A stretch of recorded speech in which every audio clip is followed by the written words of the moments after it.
I drove myself to Isheri. Okay. I've never been to that side of town in Lagos. So I got to the road. I had to park. And I called my husband. I said, babe, I am in some place. I just passed World Oil. I just passed Beggar. I don't know this place. It's as if I'm going to Ibadan. The road is not tarred. It wasn't tarred. Then there was no gates. There was nothing. And I checked the address. I think I called my husband just said, just try it out. You never know. Just go. I know where you are. So I got to the building on tarred road at Horn, drove it to the compound. There was this noisy generator, funny building. But once again, my mind was, and I think, when I look back, I think it's just one thing that's helped me. I'm always very open-minded. My father told me life is not a big. This is Origins Africa podcast, where we explore the origin stories of people who have made and are making their dreams come true, asking the what, the when, the how, and the why. I'm Osheye, and over the next 2 weeks, we'll meet Kemi Shonubi, the Director of People, Culture, Experience and Operations at TVC Communications. Kemi is also the founder of the HR Storyteller platform. On this episode, you hear Kemi talk about growing up in the North, the defining moments she had that shaped who she's become today, including losing her mom while in school, as well as her journey into the HR world.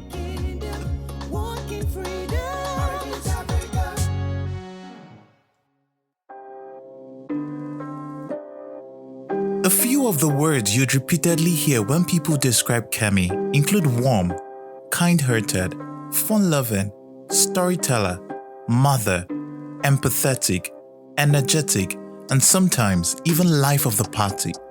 And on being energetic, hear what Kemi says.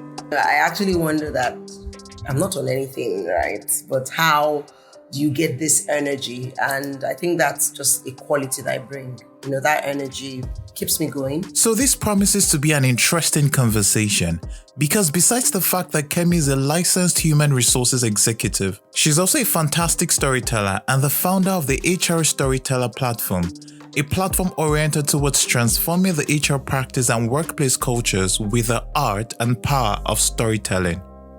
More interestingly, Kemi was my first manager ever in the corporate world. In fact, it was she who convinced me to give HR a shot as a fresh graduate from the university. Of course, what this means is that during this interview, inescapably, you'd get to know a tidbit more about me as Kemi tells her origin story. So stay tuned. Today, Kemi is the Director of People, Culture, Experience and Operations at TVC Communications, a privately owned multi-platform national and international full-service media organization established in 2007 and headquartered in Lagos, Nigeria. Under her leadership, the media company has been certified as a Great Place to Work company in Nigeria for the last 2 years by the Great Place to Work Institute of the USA and has gone on to win several awards, including some from one of the foremost people management institutes in Africa, the Chartered Institute of Personnel Management of Nigeria, CIPM. All these are certainly no mean feat, and you might be tempted to think HR is something that Kemi has always done, that she started her career in HR. But you couldn't be further from the truth. In fact, Kemi's journey into HR could be termed coincidental, or what many people might call destiny, a divine orchestration of some sort, and we'll get to that soon. But as a child, Kemi was very keen on theatre, on writing, on storytelling, with a huge influence from her dad. As a child, I was very keen on theatre, funny enough, I was very keen on acting. So in school, primary, secondary school, I would dance, I would act in all the plays. I used to write some funny stories when I was a child. In fact, I know that my dad had an influence in storytelling. So as a child, my dad used to tell beautiful stories in Yoruba, in English, with songs and everything. So every night, it was a deal. He had to tell me 2 stories. So I think maybe when I was 5 or so, he now changed the style. Okay. So he'll tell me that for him to tell me 2 stories, I have to tell him 1 story. Now, 5-year-old child, I had no stories. So I used to mix and match, fabu, and all of that. And one would think Kemi would consider the theater art, but as a young girl, Kemi wasn't sure she wanted to act. Actually, Kemi wasn't clear on what she wanted to do, and she went through different career options at different stages of her life. She liked taking care of people though, giving her mom and dad massages, and initially thought she had an affinity for the sciences, medicine in particular, but for physics. Our physics teacher never came into our class as often. Okay. So we're sort of self-reading and all of that. Anyways, I loved chemistry, I loved biology. But that physics, oh God, it was hellish. So by first term, I just saw that my scores were not as good as I felt they could be.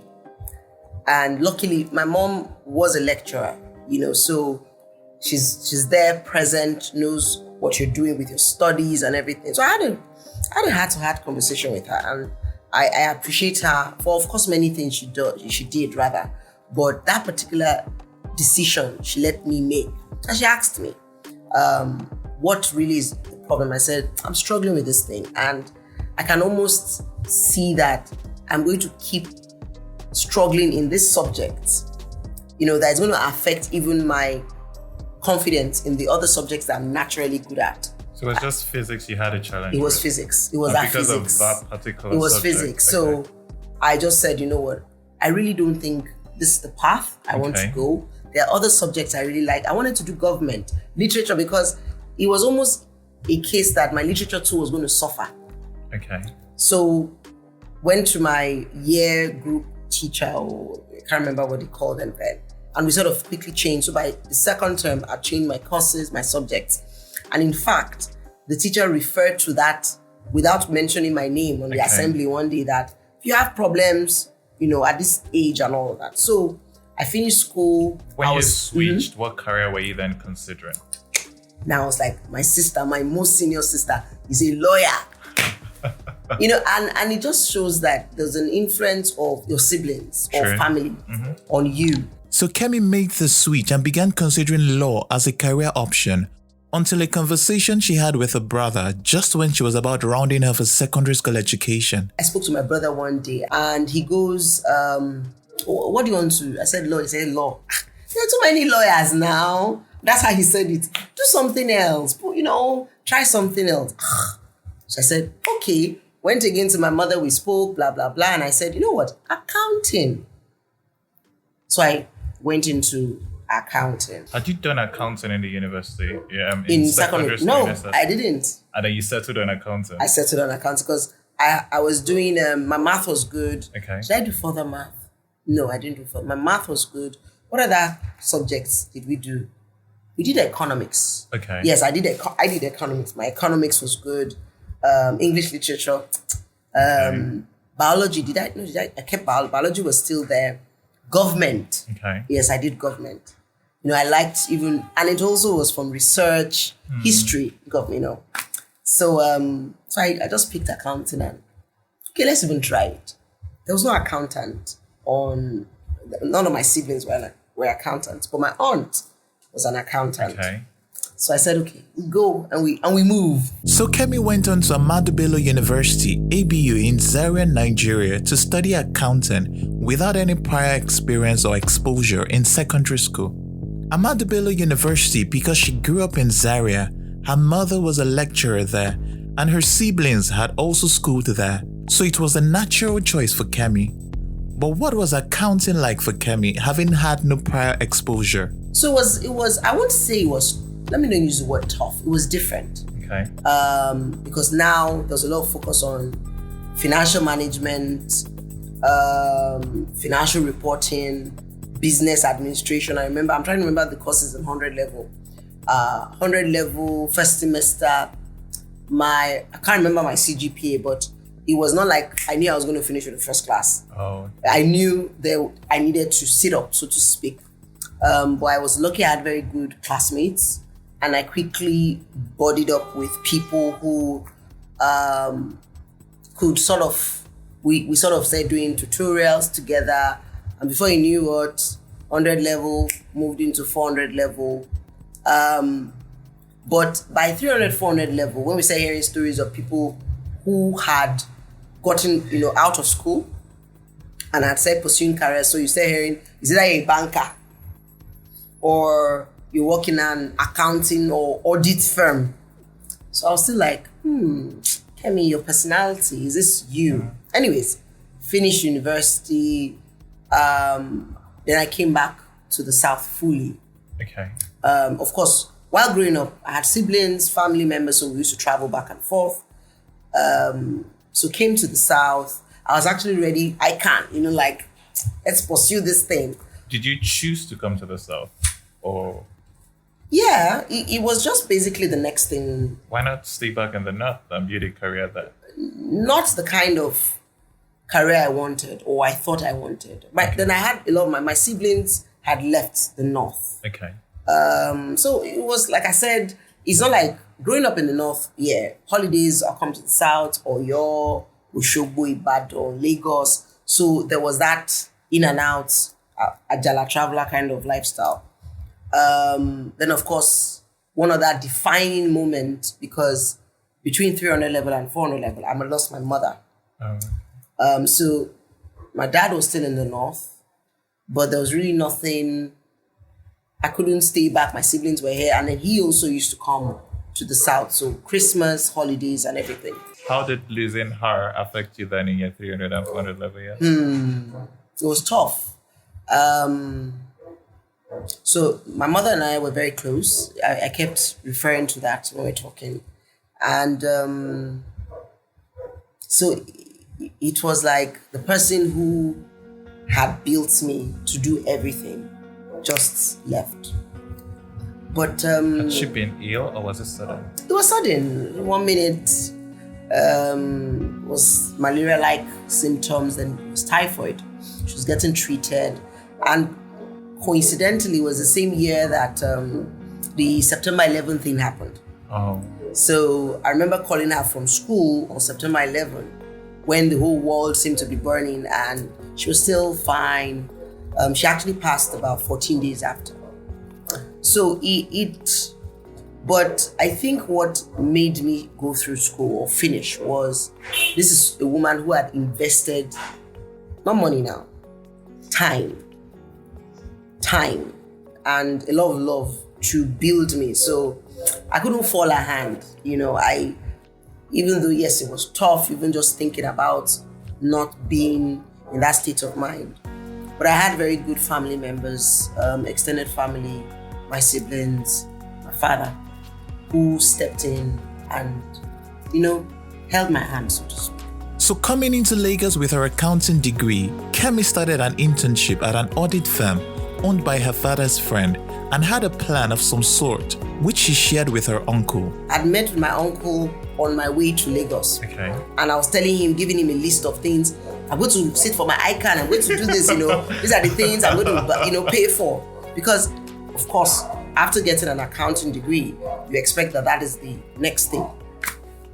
So I got into audit, and it was fun from the point of the clients. Okay. We were auditing big firms or auditing small firms. In fact, I always tell people that firm I worked with or at is one of the reasons I know Lagos very well. I remember my boss telling me one time to go do something in Apapa. Apa what? Because I just used to come Ikeja, even going to work. I had to get a bus. I knew all the navigation, how to get on a bus, how to climb Okada, get to Ojuelegba, then from Ojuelegba to, I remember Bode Thomas. Okay. I used to buy gala. I actually, this is, true story. I used to buy 3 gala, 1 Coke. The 3rd gala was for one guy in my office who had realized he didn't have enough funds. Okay.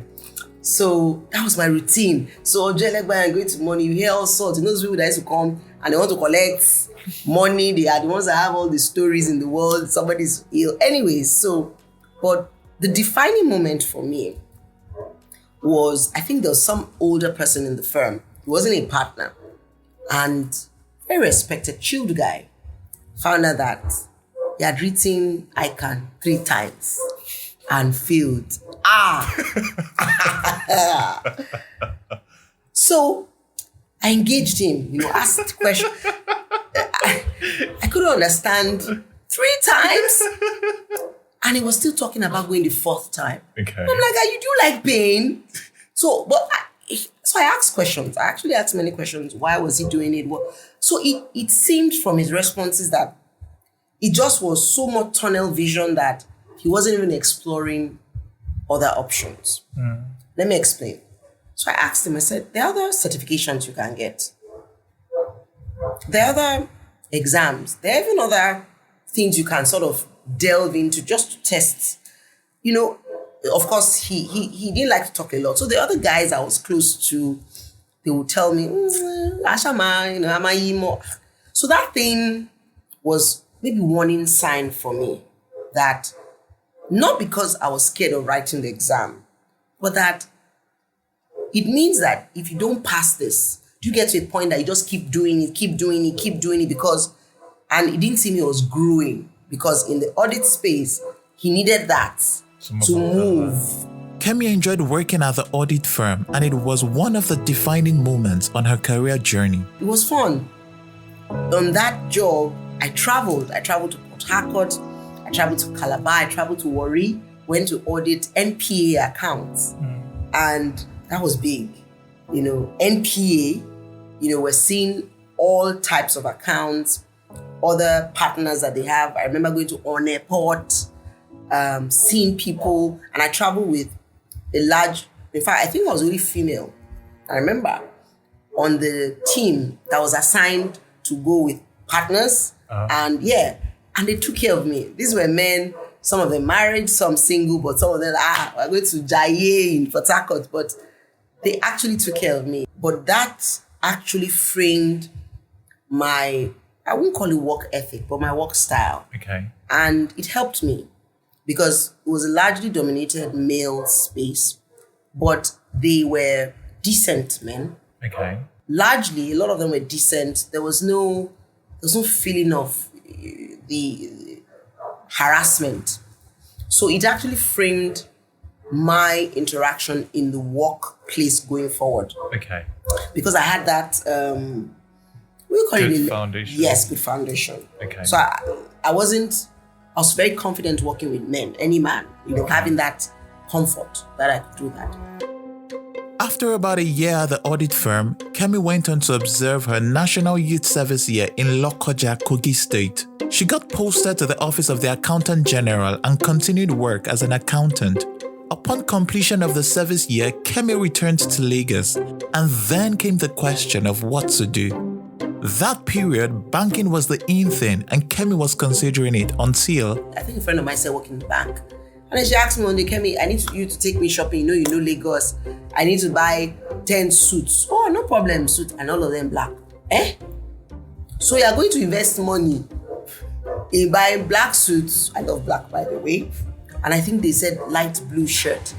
Okay. So, dress code. It sounded I wasn't sure. Then of course, she stayed over at our place and doing her orientation. And some of the stories she'll come and tell me. I'm just like, So out went banking. What next? That period was also when telecommunication companies began to penetrate the Nigerian market, the likes of MTN and Econet. Kemi decided to give it a shot, joining Econet then, now Airtel, as a customer service officer. I actually look back at my career and I'm grateful because there are many aha things that happened that I know that it was a deliberate, when it seems God is charting a course. And even you don't know, but you're going with the course. Because customer service exposed me to engaging with people beyond the skills I had as an individual. This was, talking to people, you need to be patient. You need to keep calm, even though you feel like pulling out your hair. I remember some calls we used to have in the day and I'm like, he said that to me? to customer service. Then I grew through the ranks. I had a flair for talking. Okay. So gradually from Econet V Mobile, and I joined the training and development department. Still within The same company. But remember, there was a growth for Airtel that is here today now. It was Econet, V Mobile, Celtel, Zain. Then it became Airtel. And I was still with them up till Airtel. Okay. How did the transition happen from customer rep to... So opportunities, there are openings within the company. Then on the team, there were times when you need to train on this subject, you need to train on this new product. I'll take it up, talk about it. So your supervisor will recommend, blah, blah, blah. So moved into training and development. So training and development, but I was not necessarily training people. Okay. We're working in the department that had to do with content, a lot of content development for the customer service teams. Okay. So we needed to start creating content on the go. How, people are logged on for hours. And when they log off, they just want to go home and sleep. So we needed to start creating content, fast content, videos, training material, training assessments. So you have to do assessments, weekly assessments, videos, pictures, PowerPoints that had voiceover. So we had they're called tech guys now. They used to be, I'm trying to remember, just creatives or something we used to call them, attached to the team. But they were doing a lot of work. So I always had a deliverable that I have to go and sit down with them because they needed to do a recording for me or something. Okay. So week 1, week 2, month 1, I started getting frustrated because sometimes I have to go back like 200 times. Oh. So I now started learning how to do it on my own. Okay. So, I'll sit down beside them. And some tech guys, they don't want you to know what they are doing. Anyway, so I found out that I could learn this thing. And I got it done. Maybe not as good as people who are trained in it, but it made it easier because they could see that I was interested. So I'll bring them an almost finished product and boom. Anyways, if memory serves me right, about that time I was going to get married. Okay. I got married 2007. You see the way I slowed down? So that I don't go and make mistake and call it another date. It's men that are accused of forgetting. Abi? Yes, now. At that time, if I'm not mistaken, it was Zain. Zain had come on board. And there was a lot of transformation plans. There's a lot of changes, a lot of team structures that are going to change. So there was also a gap on the technical side, IT side, where the business thought that the IT was far away from its internal customers. Okay. And what was the issue? Internal customers were frustrated when they were doing changes. Okay. They were going to work on servers and all those things, networking. There would be no communication. So they felt that a few of us who had a good grasp, customer service, training, some ideology around, because training was required for you to be able to engage, learning and development. So a task force team was pulled out from different parts. I was part of them, very small, nimble team. And we went to form the service delivery team. Okay. An IT service delivery team using ITIL model. And that's how I veered into the tech space. So went and then built a relationship, rapport. And that's how I actually got to now understand IT guys. So they were very, no, don't come to our space kind of thing. They're like, guy, you're going to do this job now. How, So we were the conduits. We were the ones communicating. So what are you working on? Some, they used to call it SDP 12 is down, some server. I know tech people just like to use buzzwords. Network, SSS, want something. So we would just get the information, craft it. We had this lovely newsletter, send out, because people needed real-time information that they didn't have. They also were working closely with the billings department, the back end guys, who had to be ensuring that, because you find out that those downtimes, they call them downtimes, had an impact on when you can't call. True. Had an impact on when people will call and say, I called only for 2 seconds, I was billed 500 naira. So I had worked on the front end, which is customer service. And this was now an opportunity to see the things that make up telco. After that, Zain, then Airtel came. Okay. And then with every new structure, every new company, everybody comes with their, because these are now new owners, new management team, new board, new expectations. I was still within the service delivery function, but it had now started expanding. There was the communication. A lot of changes happened. What year was this?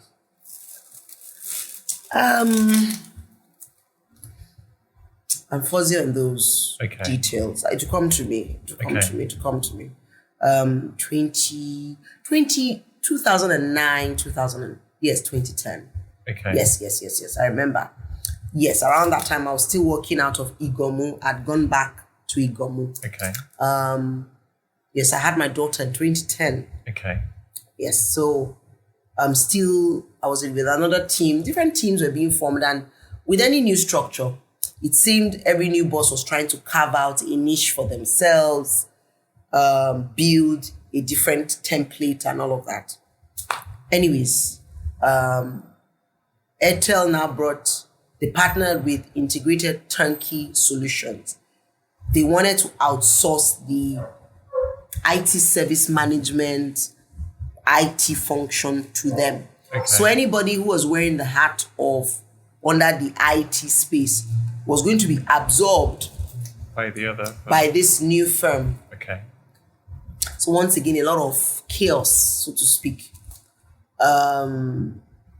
Moved to that company. So you moved? Yes, I moved. Okay. So we're still under the Airtel umbrella, and there's a lot of, when, as a HR person, there's all that thing that you're not clear on, you're not redundant. It's not that you're redundant, your role hasn't, but it's a new role, new team. You're not, there's no clarity. We're being re-interviewed for our jobs. Okay. But we now start handling problem management, incident management. Okay. So we're handling, I'm trying to remember the tool we're using then. So, all the IT related issues across the organization, we used to handle that. You weren't considering changing jobs? At that point, I now was. Now I was at that point where, of course, remember that I had a training and development side. So yes. I was already still building capacity in that area. Trainings. Still within the team, or you had gone externally? Externally. Okay. No, because within the team, of course, we will have training sessions. But I mean, this was something I now realized that I had a flair for. Okay. I had a flair for research, reading, writing, talking. Okay. I was passionate about talking to people. And I think, I'm trying to remember my years now, but around that time was when a firm, see, you need to think through some of the names. They used to offer trainings to the likes of GTB, okay, First Bank, Intercontinental, largely banking. Okay. So they had a model where they used to partner with independent trainers. Okay. So they reached out to me, referral, because one of my team members, in fact, two of my team members, when we were in the training and development department, had already started working with them. When I say working, it's pay for your time. So I used to earn extra money. Okay. And I found that I'll go into a room, train customer service, and people liked it. Okay. So I started expanding customer relationship management, started learning more, started observing, researching.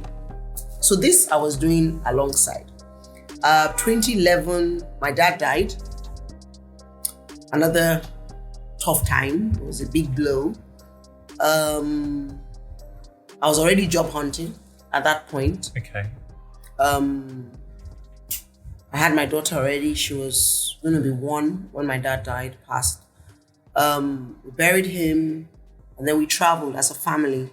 So my CV, I'd gotten some let's talk to you kind of thing. But I traveled, went to the UK. And the day we're meant to return, in fact, I remember my sister reaching out to me saying that there was some firm, new company that she had sent my CV to or something, and so I sent my CV, I applied. Traveled, came back. Apparently the transition between moving my SIM, trying to access my emails, they had sent me an email the day we're leaving the UK. Okay. So got an email asking me, in fact, I'd missed the date for the interview. So I had to send an email to them saying that because I think this is another phase of your journey. Yes, that's about to start. Mm-hmm. Let's dwell on Airtel Zain Iconic a bit. You mentioned you had aha moments whilst you were a customer service rep. What were some of those aha moments? Okay, so first aha moment was, so then the company started toying with people being able to speak different languages. Okay. Being attended to in different languages. So it was a case of, do you speak Yoruba? Do you speak Igbo? Do you speak Hausa? So if there's a call that comes in, that is a Igbo call, and you can't speak Igbo, and the person wants to speak Igbo, you have to signify or tell them to hold on. Okay. And in fact, in the early days, you have to call the person takes over your seat. Okay. After a while, we had the functionality of, tapping on a number, then it queues up. Okay. Even though that's another. But the aha moment was I could speak Yoruba, I could speak Hausa. So I was one of the popular people. Okay. Because of Hausa parts. So they're like, Kemi, so they just call you, aha moment also was that there are people who pray for you. Not as many as people who first shout and insult, but there are a few people that will pray for you, and you could see that you are making an impact, no matter how small. So in fact, that's one of the first few times I realized the concept of impact, how just an interaction, Then, of course, amongst the team, that spirit of team oneness, so to speak. So I was also learning a lot of on-the-job skills. Okay. Teamwork, hard work, smart work. Those were things that we're learning. Stretching yourself. Working at night. Like I said, when I was doing interview, I thought Sibi will sleep. And there's no sleep. There's no sleep because that's where some people 3 a.m. they want to call. And they're asking you some of the most ridiculous things. Hilarious stories. Were they calling for serious issues, or they just wanted to, disturb you guys? Can you see my eyes? So you have, let's use numbers. So maybe if we had 20 calls between 1:30 a.m. and 3:30 a.m. 3 or 4 of those calls were real, serious. I've been trying to call you all day. Okay. I knew that the calls would have dropped now. I really have serious issues. Okay. You see the other 25, 26 from, you just hear people breathing on the phone. Breathing heavy. I'm not joking. To people just say, we just wanted to call you. Are you people now sleeping? So people say, can you play music for us? Shay, I'm telling you. You see, the fact that I'm trying to recall, and there's still one that stands out. And that one, I don't know, for this interview, they called and the guy claimed that Magnum had been used. For people who don't know who Magnum is, that basically he was in a situation. Anyways, people should go and figure it out. I said, if another day we were panicking. Please, enlighten it for us. I don't know how to explain it. So Magu supposedly is a weird, I don't think it's fetish joining of a man and a woman that are not meant to be together. I said they claimed they were in a weird situation. Okay. And wait, so he called whilst he was stuck? yes. Okay. This thing I'm saying. Oh my goodness. We call, and then sometimes so the call may drop. But because not so many calls are coming, when they call again, the few of us are on duty at night. So when I say run around, they join. Somebody say, are you sure these guys are not joking? So you guys really wanted to help this guy? We didn't understand what was happening. Who do you want us to call? Do you want us to call a hospital? Anyway, so you had weird things like that. You had, like I told you, people say, play me music. Or those people shouting, screaming. So that was the uniqueness in it stood out, and it's like now at least I've shared the story with you. It's one of those things I look back and I'm like, we did this, I went through this. Then around 3:30, between 3:30 and 5, you see nature calls. Your body starts to actually want to sleep. So you see some of us just struggling, trying to listen to music, trying to keep upbeat. But then the calls pick up between 5:30 and 7. The calls just start coming. So that balance of trying to keep up, keep awake, waiting for the next shift to come, and then you can't drop calls because your system is monitoring what you're doing. So people will look for shortcuts. They will catch you. You can't have drop calls. You have a number of calls you should pick within an hour. Okay. You have time to pick a call. You must follow. Hello, good morning. My name is Kemi. How may I help you? There's a time I think we used to say, hello, good morning. You're calling. Is it V-Mobile? Because they used to change our.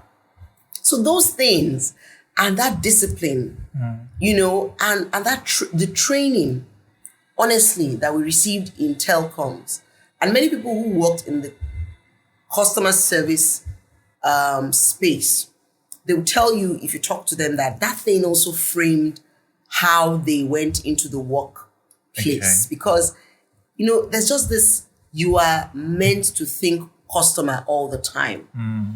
You are meant to serve the customer all the time.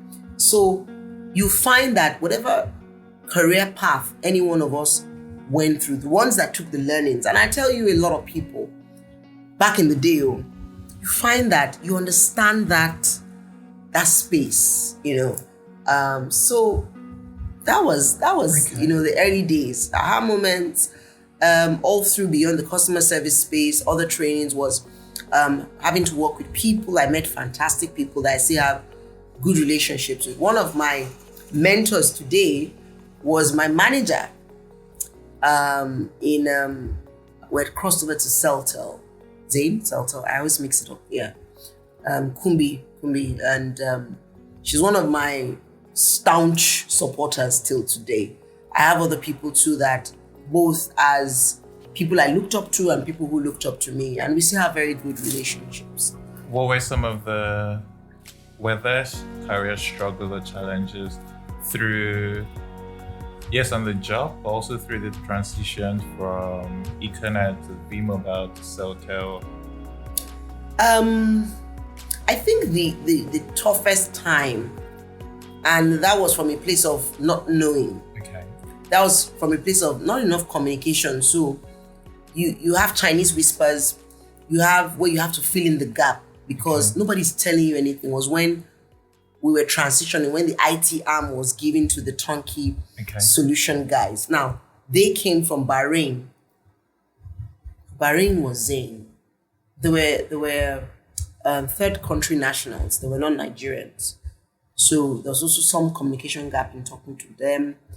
They were brought in to lead our teams, even though some people were somewhat more experienced or competent. But that so there was a lot of uncertainty. Okay. I remember always coming home and I'm like, it's time, I think it's time to move. But prior then, you never felt like that. There was time to move. I hadn't. When I look back, I don't think I had. I have a supportive husband, and we were all going through our careers at different stages. And this is also you're married, newly married. You're building a family. You're growing older. Life is changing. Things are happening. But before then, it was always okay. We're moving to the next thing, of course. And then I was on a high because I was fortunate to be changing, experiencing new tracks. Okay. So IT service management, exploring that. I had a lot of training in that. And that's another area that I loved, because I was seeing ITIL, I'm also certified in that space, So like I said, it was new knowledge, new learning, new spaces, and unknowingly I was building capacity. Okay. But that was the only time I would say that the uncertainty sort of it disturbed a bit. Okay.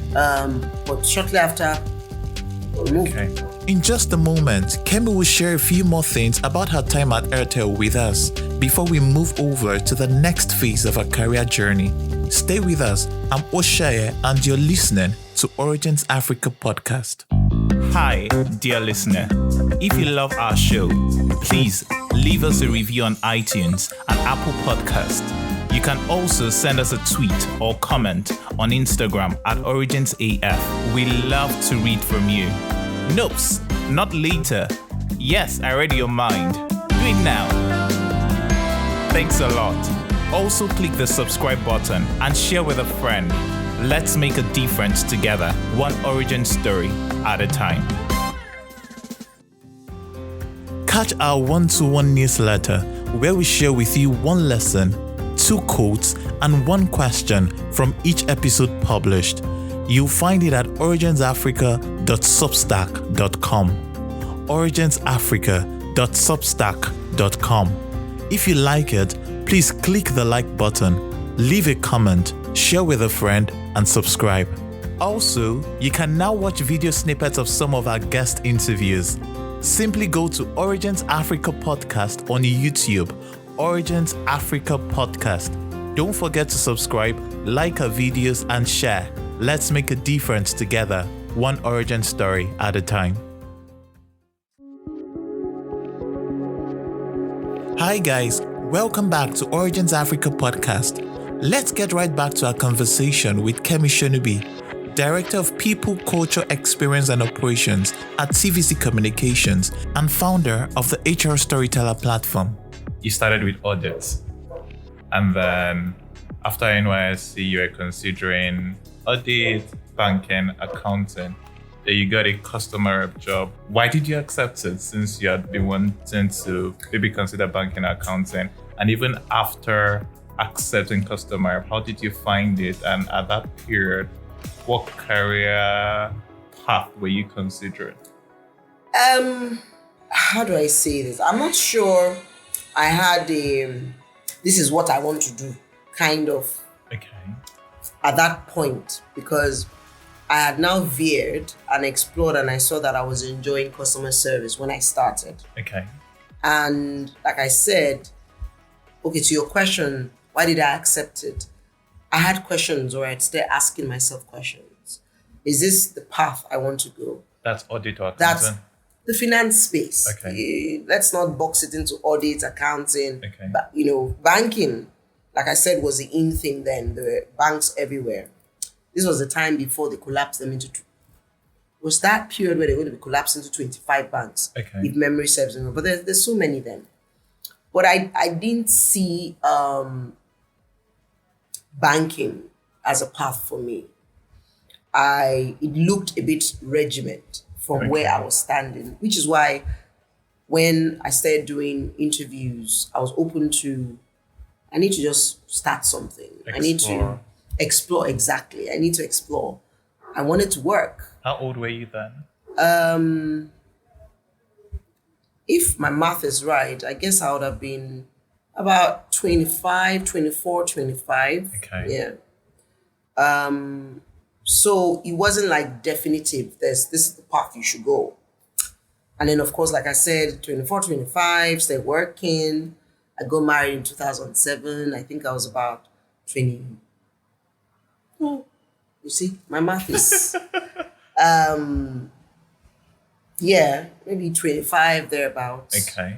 And so life was, I was blossoming, I was growing, I was discovering and I had very good people around me. I had a fantastic husband who was also growing with me. Family members, siblings who I could look up to, and I'm looking at in terms of the growth of their careers. Of course, my dad was still alive then. So we always used to have our pep talk. How are you enjoying this? Okay. Of course, for them too, my dad was an engineer. So, they were the generation where career is engineer, doctor, accountant, lawyer. Those were the four. Yes, I think major. So. Okay, then of course teaching. Oh, there was teaching. People were teaching. Okay. School, lecturing, but I'm saying, when you talk about career, because even though if you understand generation, demography, and all of that, the workspace has changed. True. Kinds of work that existed. True. And I also have been fortunate to experience the change of work. That's why I explained that we got into a place where, and telco was big business then. Sure. So banking, if you're not in banking, you're in telco. Sure. So for me, it wasn't that, I was going through the ranks, and the beautiful thing in the company then was that there were paths for you to explore. Okay. Horizontal, vertical growth, if you want to, so it was an environment that was fresh, that was new, that was upbeat, that you were sure that if you do well, performance was key, performance was recognized, so you will move. And that's why... But you hadn't made up your mind then that I'm going this way. No. Okay. There was no... It wasn't that... You remember that, like I said, career was those buckets. Mm-hmm. And I'd moved out of those buckets. So customer service, also, if you go back to the history of customer service personnel or relationship management, it was also the boom came around the time when telco came. Exactly. So I was still at the point where I'm moving. Okay. I'm growing. Okay. There were changes to my pay. I was learning. So I knew there was incremental growth. I wasn't looking for a title. Okay. Did I know that in 5 years' time, there'll be different from where I was coming from? Yes. And I was being deliberate about it. Okay. So the deliberate about it wasn't necessarily that, I'm going to be an accountant. I moved off that track. Okay. And I had already known that that wasn't an area I was interested in pursuing. Okay. What area I was going to, or I was going to land in or act, I can't say that it was clear in 2007. Okay. But I was moving. In 2011, I already knew from 2010 to 2011 that I didn't feel like I was growing. Okay. In terms of scope of work. Okay. In terms of influence. This was that period of uncertainty? Yes. Okay. So I knew then that, Kemi, you need to move. Okay. Now, what do you want to move into is the next question. On the side, on my other engagements, and this was because my skill was developing in that area, I was being called in to facilitate trainings, deliver trainings, customer service, deliver trainings on human relations, deliver trainings on personal effectiveness, things that are already in the personnel management type space. Okay. And is that what led you then to take was this degree or certificate with Cornell University? No, Cornell University was even later. Okay. Cornell University was later. I now started exploring human resource conversations, Okay. But you were going to ask me a question for me to tell you how I got to. So remember that the last point I spoke about was we traveled, came Yes. back, there was an interview, and I had missed the interview. And at that point, you didn't have any HR certificate or degree yet. I'm trying to remember. There's this no. It was largely training and development. Okay. It was largely content development, content delivery. So that aspect I already had Okay. in terms of the paperwork, but in terms of core HR path, no. No. Okay. Yeah. So you returned from the UK. Yes, sort of so I returned from mid- the UK and I got this mail that says, oh, they received my CV and they want me to come for a chat, that they're looking to hire somebody who will join the team, work closely with the CEO at a high level. They call it like an executive assistant, sort of operations person to help with structure and what have you. Now, of course, this was borrowing from my CV, which already had a lot of influence from tech, so it was attractive. A lot of influence from relationship management, customer relations, operations, because we've done that training. My background in accounting, so my CV till date always looks that interesting because it has a mix, and it's not just a job hopping mix. That's the difference. Because sometimes you see CVs and you're like, okay, but it wasn't that I tried this out, failed. It was that there was a conditioning. It's like when you're on a boat and the waves are moving you, but there's a path. So that's how the mix always comes to be. Okay. So I sent them an email saying that, apologize, I was out of country, just so the mail, could they reschedule me? And they responded, oh, no problem.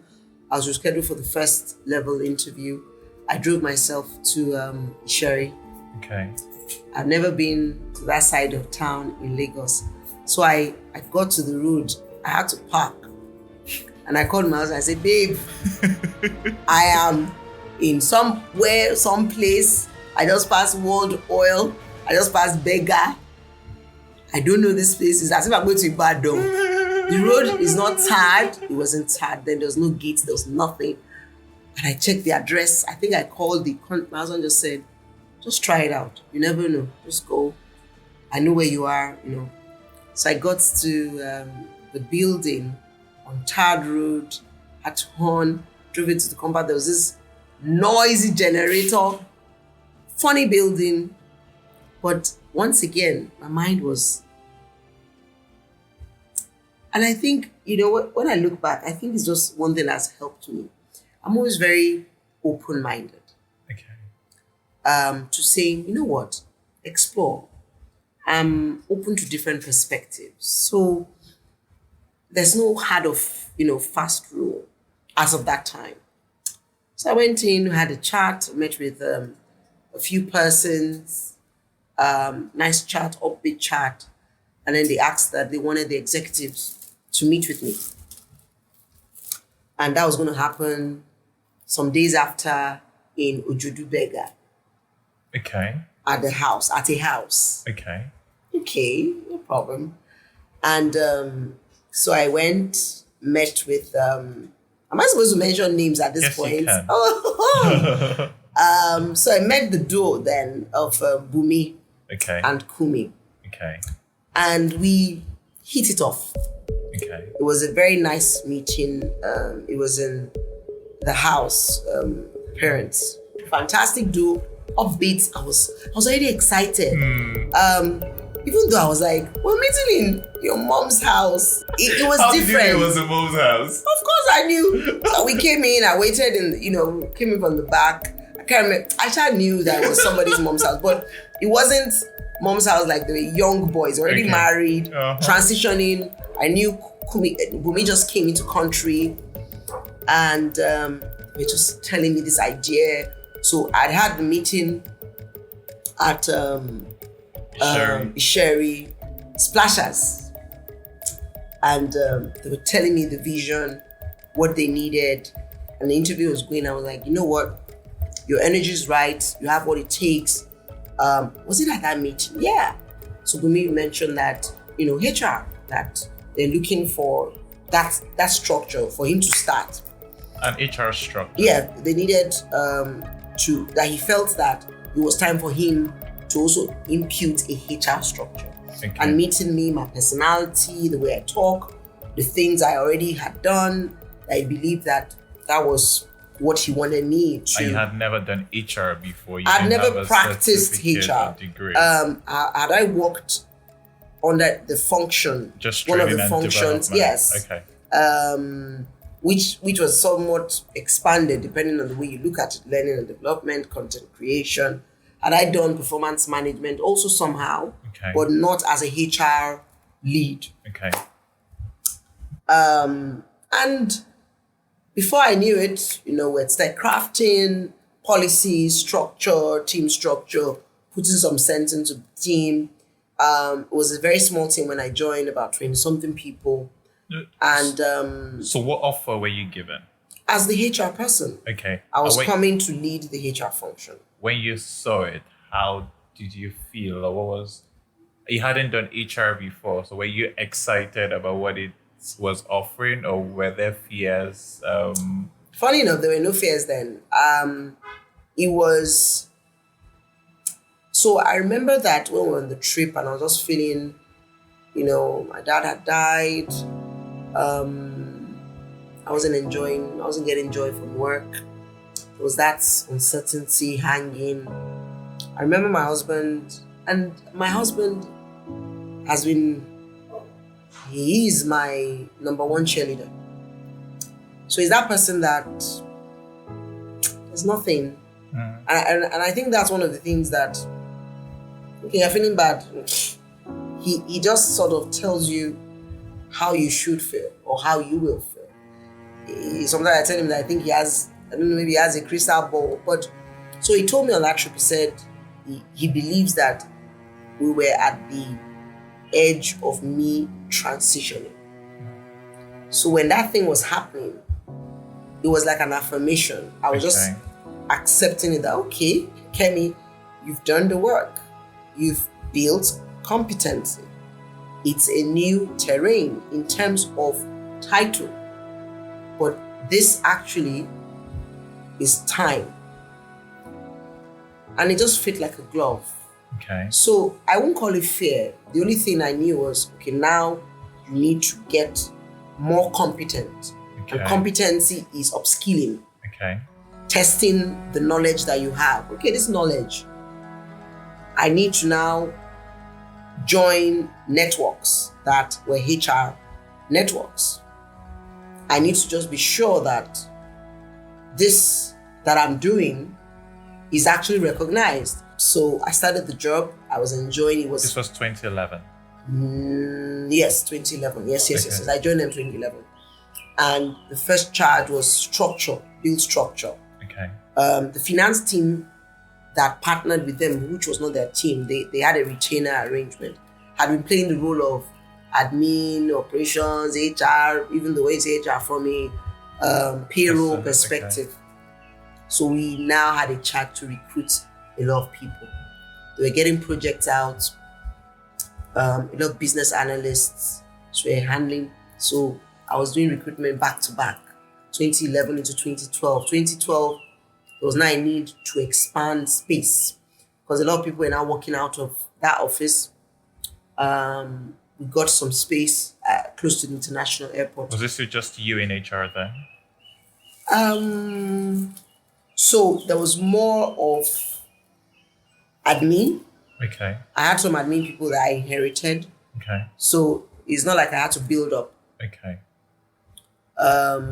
Admin, operations, facility management, but everything was contained. It was easy to handle. Okay. Then I recruited, trying to remember at what point Antonia came up. Yes. I recruited someone to come into the HR team. That's the core documentation and all of that. So we needed to move. So I became overnight project manager. Once again, I was wearing multiple hats, which is one of the beautiful things of HR. That's if you decide to explore. So we moved 2012.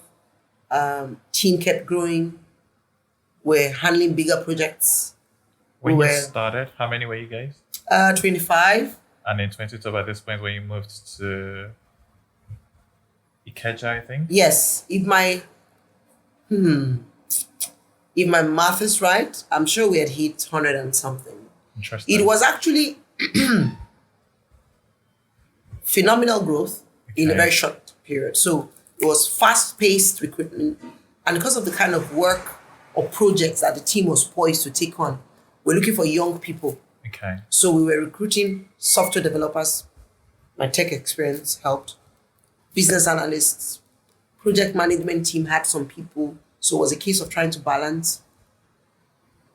So project management, software developers, business analysts. Those were the largely the three teams that were required. Okay. Was when we moved, and then there was now more focus, because then we're just still playing with aviation. We had recruited the GM of aviation, then Tile. He came in from Canada. That was a nice recruitment because I had to do a lot of talking on the phone, planning his travel, doing all the documentation. Even though a lot of it had started with Bumi then, talking to him. So I was closing the gap, tidying up. We moved to Ikeja. Then there were now buckets of projects now divided into business lines, business units. And we're now called strategic business units. Okay. So there was aviation, there was education. Then we started thinking of power.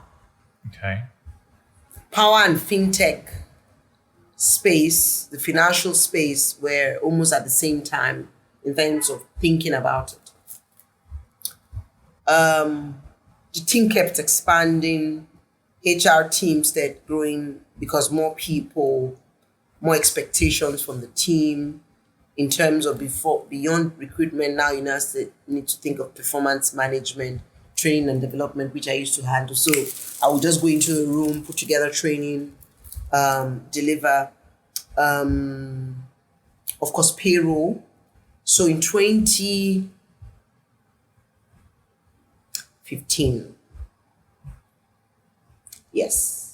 2015, we'd grown. Project management team, business development, we had product analysts, so the team had expanded. When I say team, the company, the structure, we had more GMs now handling business units, strategic business units. At that time, the company decided to get investors because we were expanding at a rate that we needed to match the demands from our clients, which were spread across different industries. I've mentioned power, education. We even tried the fuel sector, fueling, aviation. Which one have I missed? Yeah, thereabouts. And so we were in the market, so to speak, for investors. And we got a potential investor from South Africa. That was another fun time for me because a lot of HR people have never handled due diligence. And what due diligence basically is, another company is coming to either invest in you. Is it there's a merger, there's an acquisition, there's a divestiture, whichever model is being. But due diligence is that you're required to provide as much information as is required for the company. So my team had said moving, had expanded. I met this young man. If I remember that, he used to send me mails from Isaac, Ife child. He used to send me these emails from Isaac, business development, and always harassing me. And I'm like, what is this guy who is this human being? Why is this so stressful? But he used to stress me in such a way that it didn't stress me annoying. It was just persistent. So I think we invited him for a chat. He came to Lagos or something. I'm sure he knows the story more than myself. And I just liked his mind. I liked the persistence in him, and it was something I felt I didn't have as much of. And I said, okay, I can groom this. There's something about this guy that can be groomed. And the guy is this child, Shea. And of course, he was telling me, he wanted to go into consulting, he wanted to do this management consulting, blah, blah, blah. And Shea used to like to speak plenty English. But I convinced him. I told him to take a gamble. I remember, I think those were my words. I said, take a gamble. Just try, join the team, HR. There's a lot of growth. There's a lot of expansion I'm looking at. I'd already started thinking broadly about HR analytics, you recall. So I liked his head, and I said, if Shea could just get what I'm selling, it would be an easier sell. And Shea joined the team. And I'll say that it's one of my, I like smiling moments. Like, yeah, it would be good for me to interview you. So back to 2015. So there was a lot of due diligence, a lot of meetings. We used to have strategy sessions. We used to have interviews with the consultants from the company. I remember going into one of those interview sessions. They asked me like 150 questions. I can't forget. Different questions to know if you had policies. We had processes. It's just a process to ensure that they, like the word due diligence, they're confirming that all the T's are crossed, the I's are dotted. Everything is actually as it should be for them to invest the amount of money that they've said they want to invest. And so in 2015, towards the end of 2015, I think, if I remember, I recall, was August, September, thereabouts. We passed in flying colors, and we were considered a company worth investing in, and we got $20 million. And that was one of the biggest moments in terms of we did this, all the work we had put in from the very beginning. When I joined these guys, 2011, I can remember meetings we used to have, town hall meetings we used to have in the rooms, we used to have in the generator. I can never forget that generator. But I've seen incremental growth, young people, different people joining the company, people leaving, high upbeat energy. We used to have hangouts in the office. We could now have a party.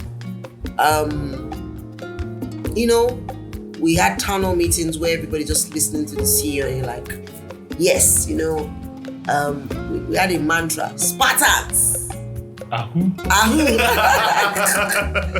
But it was fun. And I'm grateful that I had that experience, startup experience.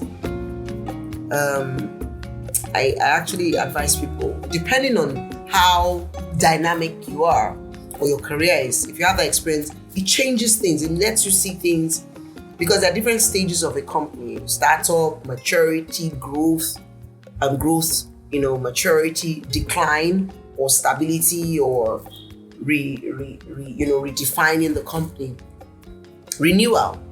So for me, a startup was I could wear multiple hats. One day I'm an event planner, another day I'm a MC. Tomorrow I am project managing different guys just to make sure that we deliver. We're going into meetings, we're having conversations, and you're actually seeing that it's not all talk. There's talk and there's the effort is showing.